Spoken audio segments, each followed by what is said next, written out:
You're fully a member of the Labour Party. What does it feel like leaving the APC, Nigeria's governing party, and getting into the opposition? Some will say that you have committed political suicide. You know, being a member of a ruling party, it means that the only thing that can make you to leave such a platform for a new platform is because you want to play politics based on principles. And of course, you know that Nigeria is yearning for a change, for a new Nigeria. Whoever is a Nigerian and is telling you he's happy with the status quo is doing it either for pecuniary or personal interests. Certainly not because of national interests. Because you have seen that the economy has collapsed. As I'm talking to you, the deficit in the economy is 11 point something trillion naira. 3.36 trillion naira is to be used for subsidy alone. As you can see, the security apparatus has collapsed.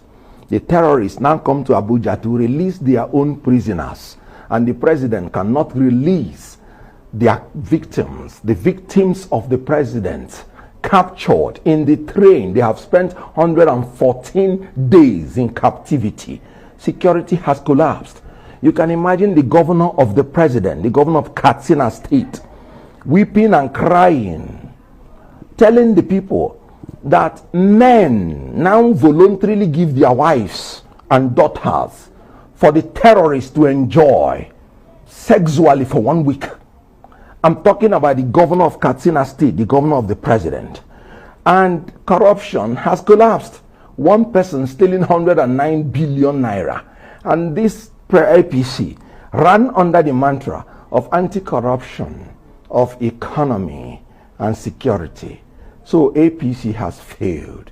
And their failure is built on the foundation of the failure of PDP.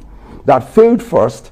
They acknowledge that they failed. In fairness to them, they apologize to Nigerians. So Nigeria is yearning for a change. Having looked through the constitution of Labour Party, I told you the last time I came, and I cannot enter a party first, except I am appraised with their modus operandi.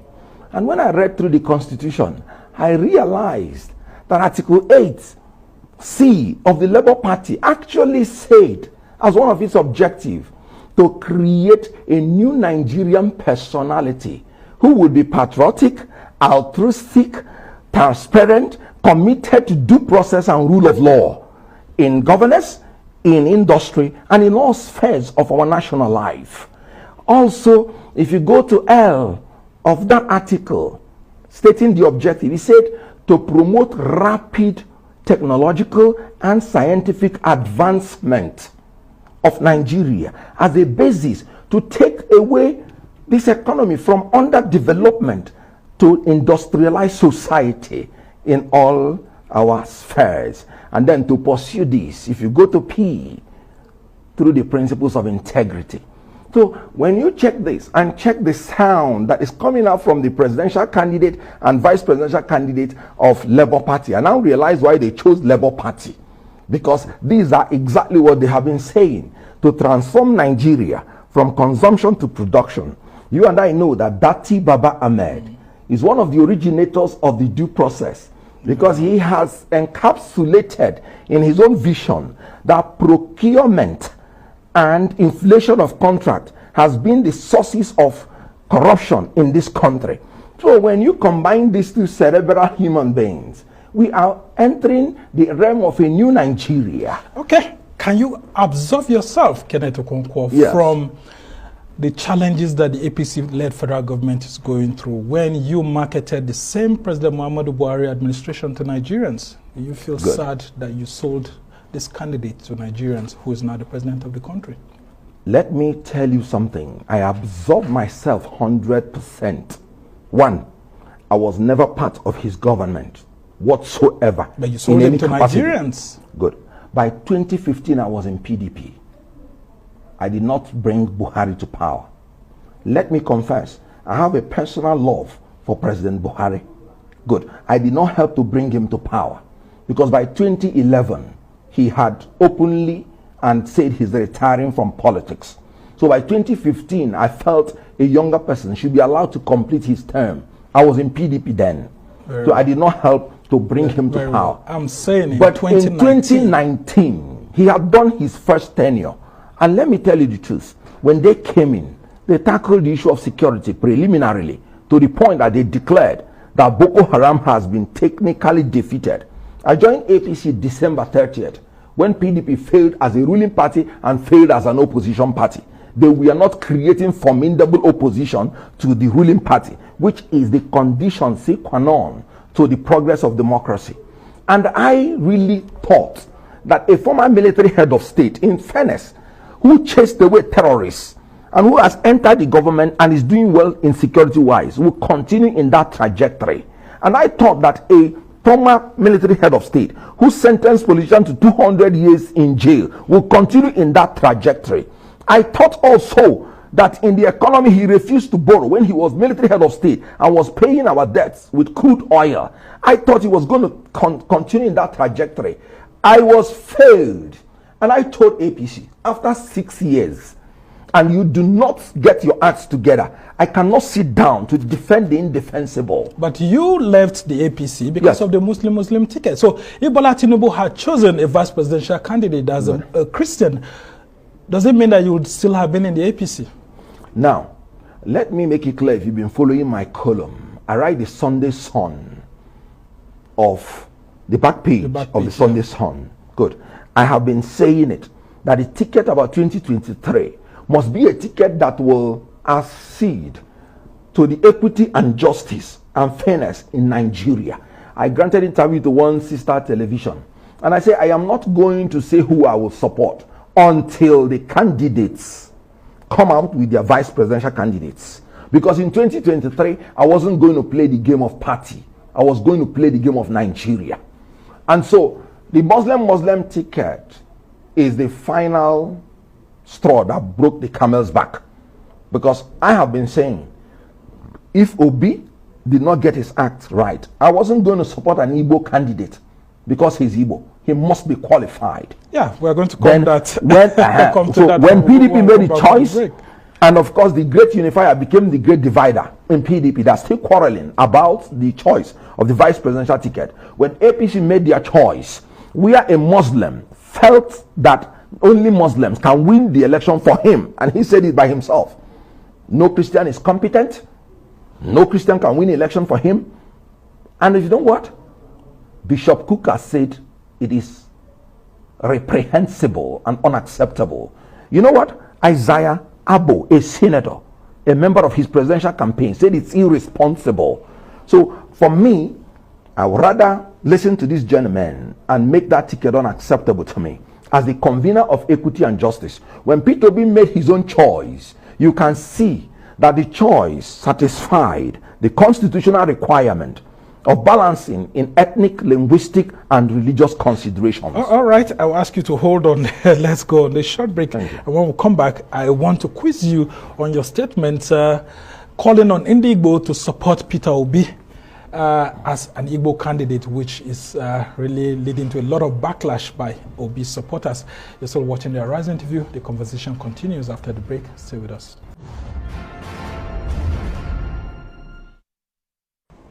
Welcome back to the Arise interview. I'm Somna Sambo, and of course, we're still taking a look at the politics of Labour Party, and of course, some of the things that are happening there, including recent defections. And of course, my guest in the studio is still Kenneth Okonkwo, a Nollywood actor and Labour Party member. Now, I want you to tell me about that tweet you put out asking the Indigbo Nation, the people of the southeast of Nigeria, to ensure that they support Peter Obi to emerge president of Nigeria in 2023. And some of Obi's supporters are finding it very offensive, saying that you're trying to make him look like an Igbo candidate, and that had always backfired in the past whenever anyone from the southeast comes from that gamut of wanting to be president of Nigeria just because he comes from the Igbo nation, not because that person wears the Nigerian toga. You see, you cannot imagine how happy I am when people are saying that. That automatically tells you that if you're an Igbo man, you're loved by the entire Nigeria. Because it must be people from the other extractions that are saying, sorry, Obi is not an Igbo candidate. Obi is the best president of Nigeria who happens to come from Southeast. Now, when I became a Labour Party member, the youths called me. They say all of them in the Southeast are moving towards Labour Party. But they say that there are some politicians in the Southeast that are discouraging them. That yes, Obi is the most qualified, but that they should not vote for Obi because it will be wasted votes. You may have listened to them, some of them, in the national television, coming out to say Obi is the most qualified. But because he doesn't have structures, because he doesn't have this, that he is not going to win. So I told the youths, excuse me, if other youths of the other parts of Nigeria are rooting for Obi, who is that politician from the Southeast to come and deceive you that your vote will be wasted if you cast it for Obi? Have you not been wasting your vote for 24 years? Vote for Obi. Don't listen to them. Whether it is wasted or not, you have made a statement out of it that we want a new Nigeria. So actually, it was in furtherance to the fact that Peter Obi is powered by Nigeria, not Igbo. That's why I'm telling the youths, join the other youths of the other parts of Nigeria. Don't listen to those failed politicians. They have even made it public. It's not even anything private.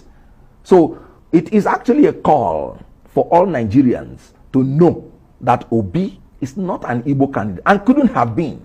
Do you know the first people that powered Obi into power? Okonkwo. Is he Southeast? He was the first person that stepped down for Obi as a presidential aspirant, older than Obi. Yes, the People's Democratic Party. Yes, equally qualified to be president. But he said, no, equity and justice demands that if my people had become president and had been blessed with vice president within 24 years, equity and justice demands that it should go to Southeast. This is the word of Okonkwo. Okay. And he saw a man that is qualified to be president, not because the man is from Southeast. And then he stepped down for him. So do you know who is powering Obi? Afenifere. Do you know who is taking Obi to London? Obasanjo. Does that name sound as if they come from Southeast? So no failed politician from the Southeast is going to stop this journey towards a new Nigeria, powered by all Nigerians. Well, considering the number of other Southeast presidential candidates in the 2023 election, like Abga, for example, and of course you have people like Ifeanyi Okowa, who is an Igbo, but of South-South extraction, Kachikudu maybe, and all of that. Don't you think that these people consistently being in this race will eat away from some of the votes that Peter Obi is going to get? Is there any need to bring Ohanaeze Ndigbo into this discussion to see how, apart from having this pan-Nigerian support, Peter Obi can also have the support of some political party candidates to have an understanding or a sort of alliance that will help his chances improve better? Well, it is beautiful to declare that while the alliances of the other parties are collapsing, our alliances are growing. So you will continually witness the synergy that will continually harness all these parties to converge within the LP. Remember, Peter Obi is now the official face of the third force. And I say this because I know that President Obasanjo has been crying for a third force from 2019. It was because he didn't see a face that he can actually, come around, because he has become tired of the PDP, which he tore the certificate openly, and the APC, who have run the country aground. And now, when Obasanjo said he's talking our national agenda, honestly, I agree with him. It has nothing to do with, Obi is not from his area. Yeah, but what if I tell you that some Nigerians saying Peter Obi with Obasanjo has made them to stay away from the Labour Party and its presidential candidate? Because they keep saying that if Peter Obi is going to the same people who have governed Nigeria and some say cause problem for the country, then it looks like Peter Obi is part of the ruling elites of the country. Let me tell you, democracy is about cohesion amongst your own people and collaboration with other people. It has to do with numbers. It has to do with unity. You must get everybody to join your train, even if prisoners are allowed to vote. I will go to the prison to convince them on why they should vote for Labour Party. You have to win first. And you don't think they will stain the party? Because this is the same thing that happened with the APC when people came from different political parties. They were trying to look for members everywhere, support from everywhere, and they came in, and some of the APC members I have interviewed here said that the coming in of those defectors diluted the original ideology of APC. Aren't you afraid that the original ideology of the Labour Party will be diluted when eventually you have people like Obasanjo telling Peter Obi to do if he ever becomes president? I want to tell you something. We should, in this country, know when people are lying. They cannot excuse their incompetence to talking about defectors. We did not vote for defectors. We voted for a president. If the president does not know how to govern, if he outsources his governorship style to defectors, who is to blame? The ultimate responsibility, I was taught in management, for any decision lies on the head. They should stop giving excuses. Excuses and successes, they do not go together. Peter Obi is going to be president. When he was APGA governor, the only governor in the whole nation, did you see anybody breathing down on him? He was voted in by people. PDP was the party then, but he was voted in by Anambra people. And eventually he was what? He was responsible to Anambra people. Have you not heard some of the godfathers, purportedly of Anambra politics, saying when he was in power, he refused to even give them expensive wine? It was there in the open. Good. So you need to play good politics to win. That does not mean that you are going to play bad governance when you come into power. What you will do depends on your competence, your capability, your character, your courage, your content, and convictions. It does not depend on who brought you to power. Obama was brought into power by numerous, people. He went there and did what he wanted to do. Joe Biden, the same thing. So you need everybody to vote for you.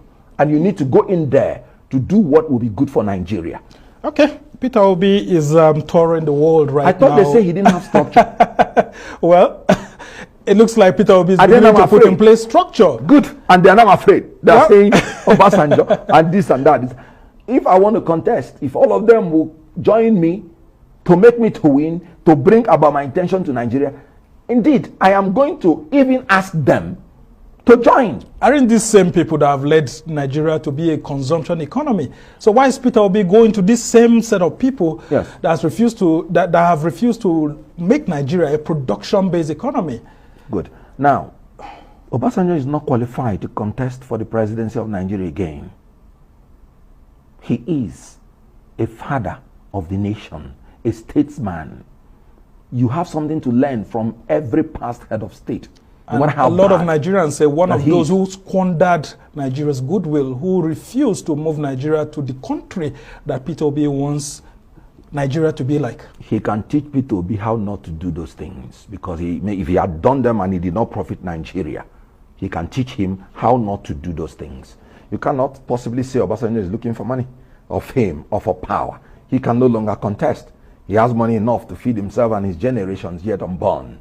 But he is now a statesman, and the burden of the survival of Nigeria is at the heart of everybody, including the terrorists, because Nigeria has to survive. So everybody is looking for survival of Nigeria and is looking for a way of escape. Peter Obi is now the symbol of that escape, and everybody should fall in line. If I see His Excellency Atiku Abubakar, if I see Bola Tinubu, I will beg them to step down and join Peter Obi and you think they would become president. Look at, for example, when they were going into a meeting in London to meet with Wike, you could see Atiku Abubakar coming just alone, Bola Tinubu meeting with Wike alone. But when it came to the issue of Peter Obi had to be moving with an Obasanjo to meet with Wike. Isn't that a weakness on the part of Peter Obi himself? That Peter Obi is not strong enough to negotiate politically until he has to go around with an elder statesman like Obasanjo before he's able to confront a political actor like Wike. Is that not a weakness on the part of Peter Obi? Well, maybe you did not watch the clips that I watched. Atiku did not go alone. At least the governor of his state went with him, Governor Fintere. If you go and watch the picture again, those were and all just other people who accompanied him, Oh, but not good. to negotiate President on those terms is the for him. Is the big wig that accompanied Peter Obi. I would certainly prefer a former president to accompany me than a preserving governor when I am going on political movement. Which one is superior? A man that has sat on that seat, who knew what he saw, and he's telling you this is the man that can handle the challenges of the situation, or men that have never tested that office, not even in their dream. Even when they had the opportunity for the government to be given to them, their principles say they are the most corrupt people on earth. Who would you prefer to accompany you? I would prefer a President Obasanjo to accompany me. Other people had companies. I'm not trying to be disrespectful, but you know, one of the candidates cannot even go alone. He will need people to accompany him. He has been accompanied even to walk majestically. I'm not trying to be, that's a fact. So he must have been accompanied with people. He did not want it to be open. We did not see pictures. But I'm telling you that Obi went with the biggest cow. And of course, that is preferable. Okay. Well, interesting times ahead. In your political party, there are fears that Peter Obi may not have the required funds to run for the 2023 polls. And I mean, a Financial Times of London article has said that for you to emerge as president of Nigeria, you need between 300 to 500 billion naira to be able to emerge. And we hear that Peter Obi's supporters are actually worried and they are beginning to crowdfund for him. There's a plan to raise $150 million US from the diaspora, and then of course 100 billion naira within Nigeria. Tell us about that. How do you think that more Nigerians can be able to support Peter Obi to match these political actors? When you hear Atiku and Tinubu, of course, you know that money is not their problem. I mean, the problem is how to actually woo Nigerians. But people say that Peter Obi has a money problem. Well, I would want to thank the foreign magazine for their postulations. They've been doing such postulations about Nigeria and have been very, very faulty. 300 billion, 400 billion is not the greatest asset to win election in Nigeria. It's the people. But you are raising funds for Peter Yes, Obi, we are going to raise because this is more required. funds. I mean, you know Money that you can't is withstand required. Tinubu or Atiku in this Yes. election if you don't have money. Now, what happened in Osho? They had the incumbency. They had the money. The people voted them out. I'm trying to tell you that the major component that you need is not the money. It's the people. Obi has no structure. Millions of people are marching. Those millions that are marching are votes because nobody gave them shishi. So I cannot possibly be slapping the road, being beaten by rain to come and vote for somebody else. So what I'm trying to tell you that people is the greatest strength of the Labour Party. But when it comes to money, you will be surprised. And when you say People you don't give are shishi, pleading, yes. people are beginning to say that, look, it looks like you don't understand Nigerian politics because vote buying is one of the political calculations being put in place by, those legacy politicians that have always understood the psyche of the average Nigerian voter. Aren't you prepared to confront such legacy politicians, money for money, idea for idea, strategy for strategy? I just told you that people is the greatest power. And let me refer you to what happened in Anambra State. Some group of poor women, their votes were to be bought for a certain failed political party. They refused and still voted for APGA. Nigerians have sold their votes before and they have realized that it's the birthright that they are selling. It's a new Nigeria we're talking about. And I'm telling you that people are marching, funding themselves. People are going to social media, using their data, funding themselves. On that day, Nigerians are going to witness the revolution we're talking about. The money is not the problem now. You know why? Now that I'm a member of the support group, I have seen how people are willing. One of the persons, a trader, for instance, he made it public that he was going to supply all the speakers to be used during campaign. Go and quantify that in money. And many other people on their own, and they will even tell you, don't give me money. I want a new Nigeria. So you are witnessing a revolution. Well, the APC and PDP will tell you that you're just the noisemakers. They haven't come into the scene yet. Yes. They are just still preparing, waiting for September 28th to hit you. When they say such things, including one of the presidential candidates saying that the Labour Party will continue to labor in vain, what comes to your mind? He said, he didn't even say they will labor in vain. He said they will labor to death.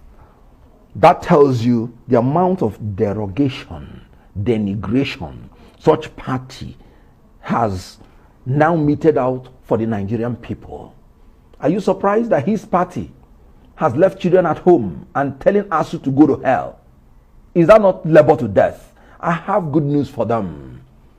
Those that labor in tears shall reap in joy. Weeping may endure for the night, but joy cometh in the morning. We are going to see a new dawn where labor will be respected, where the people will be respected. Labour Party signifies the working class, the intellectuals, the professionals, the students, the women. All these people, they are the focal point of the Labour Party. If you know, the logo of Labour Party is the wheel.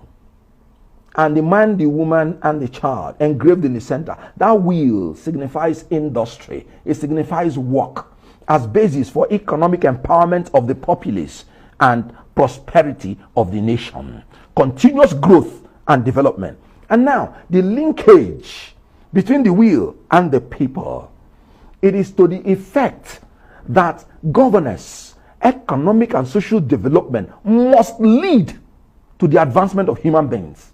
So you have political parties that have been propounding high-sounding policies that does not dovetail to the welfare of the people, and they call themselves political parties. That's why he has the F-13 to say you will labor to death. No, we will labor to joy. Okay. Watch and see. And that's because it's accused your presidential candidate of always churning out statistics that sometimes are faulty, that don't actually speak to the situation. They accuse your presidential candidate of being one of the chief importers of goods into Nigeria, that if he wanted a production-based economy, he would have cited lots of factories and all of that in Nigeria before now. Why should Nigerians believe Peter Obi in the face of this accusation by, other political parties? And don't you think you're putting so much confidence in Obi so that he doesn't get into power like Buhari had lots of support in 2015, and all of a sudden you get to see a different president from the one that you were promoting? Now, Peter Obi is the greatest marketer of his brand. He's the chief spokesperson of his brand. He always does the best. We are here to do the rest. I wish I can say that for the presidential candidates of the other two political parties. Since the primary election, none of them had granted live interview. So we don't even know where they stand. This is no longer the era of writing beautiful manifestos, which the presidential candidate may not even know the content. No, it has happened in APC. If you read APC's manifestos as I did, and their constitution, talking about restructuring, talking about true federalism, talking about beautiful policies, and the presidential candidate came in and said, what is restructuring? Their vice presidential candidate said, restructuring my foot. Go to hell with your restructuring, publicly. But this is what their manifestos said. That was why before I entered Labour, I had to marry what the candidates were saying with the constitution of the party, which I have laid out for you. Before I say, okay, these people actually, because we are hearing from them, have you heard from the presidential candidates on a live interview of PDP, of APC? No, you cannot hear from them on a live interview. You know why? I'm sorry to say it, but it is a constitutional provision, section 144, subsection 2, that before somebody should be a president, he would be so active and agile and would not be infirmed in body and in mind to the extent that will affect his performance. So when we refer to the frailty of both the APC and PDP, it's actually a constitutional provision. Well, age is not a factor in politics, because if that's the factor, if it's a factor, then of course you won't have Joe Biden, US president, at this age. I did not talk about age. Sorry, I talk about infirmity of body and mind. They go together. No. I will vote for an old man who is fit like fiddle. I will not vote for a young man who is suffering from any kind of ailment that will forbid him. It's not on record that they are suffering of any No, you don't ailment need to see it on record. What is factual is factual. When a man cannot turn a page of a book publicly, what is he not frail? No. In law,